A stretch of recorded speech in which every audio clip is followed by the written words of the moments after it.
আমাদের তুতি এখন আমাদেরই পাশে, বাড়ির পাশে একটা কলা গাছ ছিল, সেই কলা গাছের কুচি পাতা ঠুকরিয়ে ঠুকরিয়ে খাচ্ছে।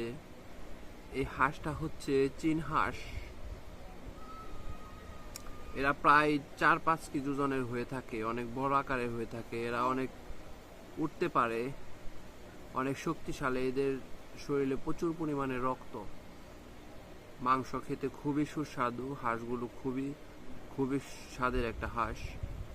হাঁস জগতের সব থেকে ভালো এবং সুস্বাদু মাংস এই হাঁস থেকেই পাওয়া যায়।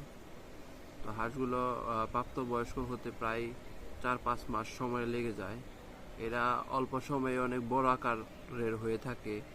এদের শরীরে অনেক মাংস হয়ে থাকে। এদের মাংসে প্রচুর পরিমাণে ভিটামিন রয়েছে আর প্রচুর পরিমাণে রক্ত এদের শরীরে।